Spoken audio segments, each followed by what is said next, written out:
السلام علیکم خواتین و حضرات، آج کی اس ویڈیو میں آپ کو خوش آمدید کہتے ہیں اور امید کرتے ہیں کہ آپ سب خیریت سے ہوں گے۔ میرے دوستو، مصر فرعونوں کی سرزمین کی بات کی جائے تو یہ ایک ایسی سرزمین ہے جس کے سینے میں کئی پراسرار اور شرمناک کہانیاں دفن ہے۔ ہزاروں سال پرانے اس ترقی یافتہ قوم کے کارنامے جہاں آج تک موجودہ سائنس کے لیے ایک ماما بنے ہوئے ہیں، وہاں جنسی تعلقات میں مصر کے حکمرانوں کی آزاد طبیعت اور بے رحم روی دور حاضر میں تصوراتی طور پر بھی نہایت بھیانک ہے۔ یوں تو مصر کے فرعونوں کے لیے اپنی بہنوں سے شادیاں رچانا اور اپنی بیٹیوں سے جنسی تعلقات قائم کر لینا کوئی بڑی اور خلاف معمول بات نہ تھی، لیکن آج ہم مصر کی ایک ایسی رانی کا احوال بیان کریں گے جسے مصر کی تاریخ میں ٹریجڈا کوئین یعنی غموں کی ماری ملکہ کا خطاب بھی حاصل ہے، کیونکہ یہ ملکہ جسے تاریخ انکسنامون کے نام سے یاد کرتی ہے، پہلے اپنے باپ کی ہوس کا نشانہ بنی اور اس کے بعد اپنے بھائی اور پھر اس کے بعد اپنے نانا کی۔ ایسا واقعہ نہ تو پہلے کبھی کسی تاریخ میں رونما ہوا تھا اور نہ ہی اس کے بعد کبھی کسی قوم میں ایسا ہوا۔ تو چلیے میرے دوستو، کچھ روشنی ڈالتے ہیں اس توت عنخ آمن نامی فرعون کے بارے میں۔ تو سبھی جانتے ہیں کہ جس کا عالی شان مقبرہ گزشتہ صدی میں دریافت ہو چکا ہے، لیکن اس کی بہن انکسنامون کے بارے میں بہت ہی کم افراد جانتے ہیں۔ فرعونوں کے مقبروں میں بنی تصاویر اس کی زندگی کی کہانی بیان کرتی ہے۔ وہ مصر کے 18ویں حکمران خاندان کی شہزادی تھی جو 1350 قبل مسیح کے دوران پیدا ہوئی تھی۔ آخناتن سے پہلے مصر میں بہت سے دیوتاؤں کو مانا جاتا تھا، جن میں رو، امن، ہورس، اوزائرس اور آئسس شامل تھے۔ آخناتن نے ان تمام دیوتاؤں کی عبادت پر پابندی عائد کرتے ہوئے صرف سورج کی عبادت کا حکم جاری کر دیا تھا، جس کا نام اتن دیوتا تھا۔ اس نے خود اپنا نام اخناتن یعنی اتن کا بندہ رکھا، جبکہ اخناتن کا ایک کارنامہ دارالحکومت کو تبیس نامی شہر سے عمرانہ میں منتقل کرنا بھی ہے۔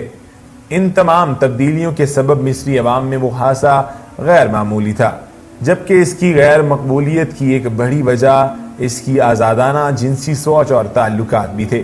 انکسنامون اسی فرعون یعنی اخناتن اور ملکہ تفریتی کی تیسری نمبر کی بیٹی تھی۔ اس کی دو بڑی بہنوں کے نام میریتتن اور میکیتتن تھے۔ انکسنامون سمیت یہ تینوں شہزادیاں اپنے باپ کی جنسی ہوس کا نشانہ بنی۔ ان تینوں میں ایک بہن یعنی میکیتتن اپنے ہی باپ یعنی اخناتن کے بچے کی پیدائش کے دوران جاں بحق ہوئی۔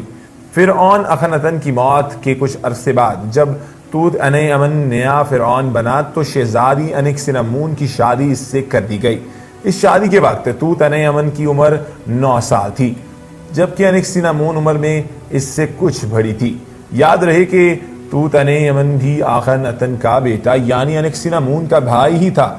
آپ کو یہ باتیں کافی عجیب لگ رہی ہوں گی میرے دوستو، لیکن ہم جس معاشرے کی بات کر رہے ہیں وہ آج سے 3000 سال پہلے گزر چکا ہے، جس میں بادشاہ کے خاندان کو سورج کا اوتار کہا جاتا تھا۔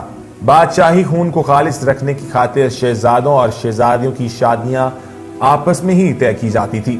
بعد ازیں یہ شادیاں فرعونوں کی ہونے والی اولادوں میں ذہنی اور جسمانی معذوری کا سبب بھی بنتی رہی۔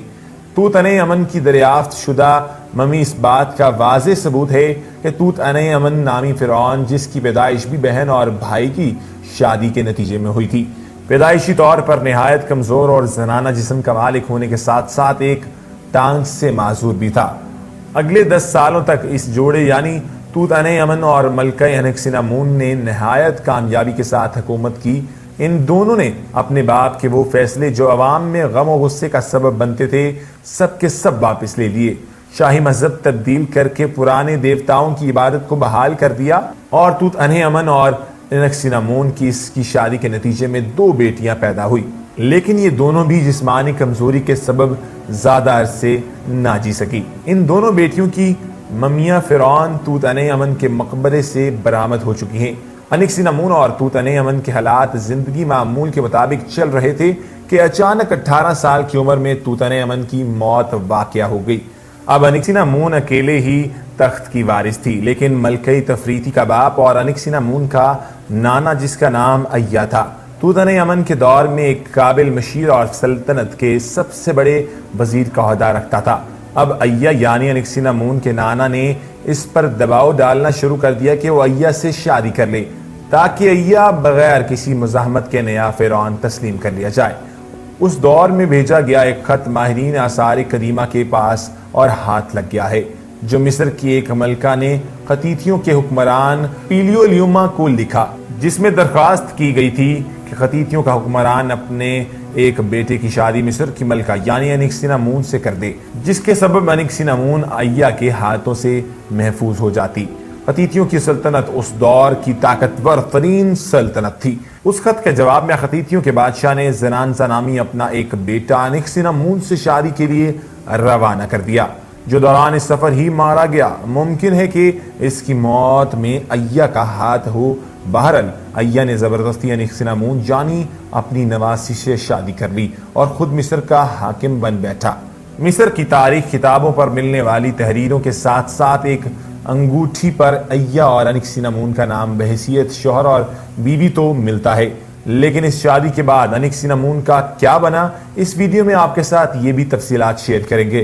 لیکن اس سے قبل میں آپ سے گزارش کرنا چاہتا ہوں کہ اگر ابھی تک آپ نے ہمارا چینل سبسکرائب نہیں کیا تو اس کو سبسکرائب کر لیجئے، ساتھ ہی بیل آئیکن کو کلک کر کے ہمارے چینل کا حصہ بن جائیے، تاکہ آنے والی تمام وقتاً فوقتاً ویڈیوز جو ہم آپ لوگوں کے لیے لے کے آتے ہیں اس چینل پہ، وہ آپ تک موصول ہوتی رہیں اور آپ ان سے مستفید ہوتے رہیں۔ میرے دوستو، اس کی موت کیسے واقع ہوئی، یہ بھی ایک سوال ہے۔ تاریخ اس بارے میں مکمل خاموش ہے۔ ماہرین کا ماننا ہے کہ اس شادی کے کچھ ہی عرصے بعد نہایت کم عمری میں انکسینامون کی موت واقع ہو گئی تھی۔ انکسینامون کا مقبرہ ابھی تک ماہرین آثار قدیمہ دریافت نہیں کر پائے، لیکن ان قدیم مقبروں میں سے ایک ہے کہ جن کی تلاش سائنسدانوں کی ایک مدت سے ہے۔ مصر میں ویلی آف کنگ نامی زمین سے کچھ ایسی نامعلوم ممیز دریافت ہوئی ہیں جن کے بارے میں خیال کیا جا سکتا ہے کہ یہ انکسینامون کی ممیز ہو سکتی ہیں، لیکن قطعی طور پر ابھی تک کچھ نہیں کہا جا سکتا۔ انکسینامون کی ممی کی دریافت جہاں اس دور کی مصری تہذیب کے بہت سے راز فاش کر دے گی، وہاں اس کی موت کی وجہ بھی اس کی ممی سے ملنے کے بعد ہی معلوم ہو سکے گی کہ کیا وہ طبی موت مری تھی یا پھر تخت و تاج کے بے رحم کھیل کا نشانہ بنی تھی۔ میرے دوستو، فرعون کی بارے میں بات کی جائے تو فرعون نے حضرت موسیٰ علیہ السلام اور آپ کی قوم بنی اسرائیل پر بہت مظالم ڈھائے تھے۔ دراصل فرعون اس وقت کے بادشاہوں کا لقب تھا، جو بھی بادشاہ بنتا اس کو فرعون کہا جاتا تھا۔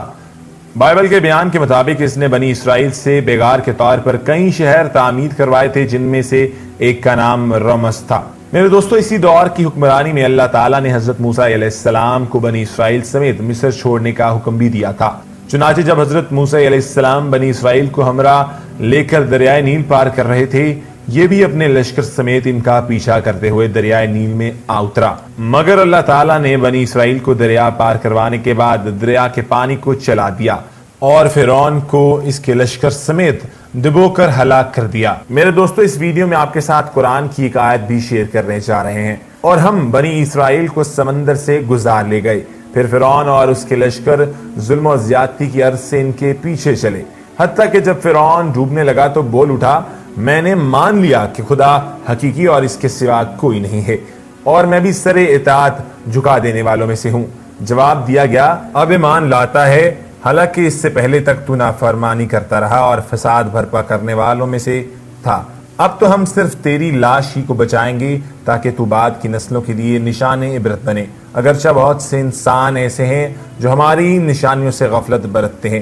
میرے دوستو، میں آج کی ویڈیو کا اختتام کرتا ہوں اور میں اللہ تعالیٰ سے دعا کرتا ہوں کہ یہ تمام جو چیزیں اللہ تعالیٰ نے اپنے زمینی اور آسمانی طریقے سے اس کو روانگی میں رکھا ہوا ہے، یہ اس طرح ہی ہماری دنیا چلتی رہے اور ہم اللہ تعالیٰ کی عبادت میں گامزن رہیں، اور اللہ تعالیٰ سے ہمیشہ دعا گو رہنا چاہیے کہ اللہ تعالیٰ ہمیں اپنی حفظ و ایمان میں رکھے، اور اللہ تعالیٰ سے ہمیشہ برکت کی امید رکھنی چاہیے۔ میرے دوستو، اس ویڈیو کے اختتام پر میں آپ سے ایک گزارش یہ بھی کرنا چاہتا ہوں کہ اگر ابھی تک آپ نے ہمارا چینل سبسکرائب نہیں کیا تو اس کو سبسکرائب کر لیجئے، ساتھ ہی بیل آئیکن کو کلک کر کے ہمارے چینل کا حصہ بن جائیے، تاکہ آنے والی وقتاً فوقتاً ویڈیوز جو ہم آپ لوگوں کے لیے لے کے آتے ہیں اس چینل پہ، وہ آپ کو ملتی رہیں اور آپ ان سے مستفید ہوتے رہیں۔